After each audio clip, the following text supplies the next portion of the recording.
This is all ancestral ground here for the DeShazo family. My name is Philip DeShazo. My name is Polly DeShazo Johnson.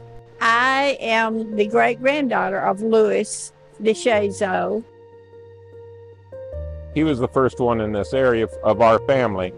In about 1852, he came into this area with a surveyor group, and they stopped at a home owned by Gaines Lee over by Bold Springs Church. And his team went ahead and went on to surveying, and he had to hang around for a while because he got a strange illness, a mysterious illness, the family called it. Didn't know what it was, but anyway, he hung for a while, and then he went and joined his team. On their way back through, they stopped at Gaines Lee's house again, and he came down with the same mysterious illness. And then after his oldest daughter, Elizabeth, decided to marry him, then he got well again. About 1854, he was teaching school at the Bold Springs School, which was a church and school. There was a mill here, a grist mill here at the time. His father was living in the middle of Mississippi, and he told his father about this mill. They decided to buy the mill, and in 1854, his brother, Rufus Monroe, got money from his father, carried it over here in 1854. In fact, he lived up here on the hill. Eventually, he lived up here on the hill too.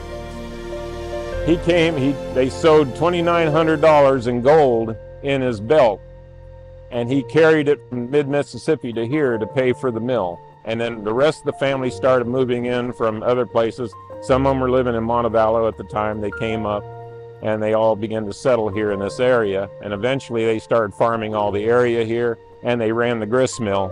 That was known as the DeShazo grist mill. When you crossed the ford over here, it was known as the DeShazo Mill Ford. And they were here all the way until the turn of the century. When Birmingham Waterworks came in, they realized that they were going to need a reservoir to supply water for Birmingham, because Birmingham had grown. So they started buying the property all up along Little Cahaba River Valley.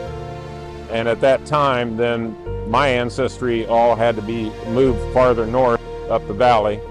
And they went up and they settled up around where Chimney Rock Road is now. They moved up there.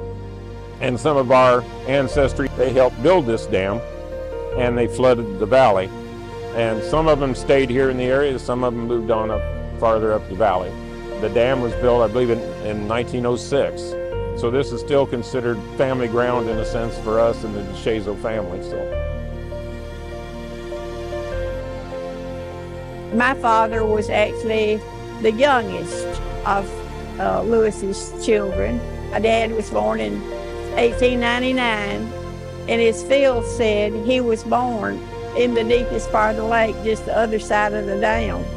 One of the things that they all had the grist mill, but they also had a woodworking shop where they built furniture and a foundry. In fact, I have a piece of furniture, an armoire, that was built here. When I got this about 1991, I asked my aunt. She was the only one left. My dad had died. I asked her, I said, well, who built that? She said, my grandfather. I said, you mean my grandfather? She said, no, my grandfather. Talking about Louis II now, where he personally built it, but it was built here. And I am so proud that I finally got a room big enough to put this in, because it's a big piece of furniture. We are a close-knit family. We all enjoyed this place here. During the war, my family in 1944 and 1945, we came here because my first cousin lived here in the house, her and her husband, that were the keepers of the lake. And we camped out down at the ford for 2 weeks, both times. They'd come and bring a picnic lunch. And my grandfather moved up Highway 119, 6 miles, and he bought 90 acres there. And we have the pleasure of still living on that property. So we treasure that. We attend Bold Springs Church. We have a small crowd. Everybody's welcome. We'd be glad to have you sometime at 9 o'clock in the morning.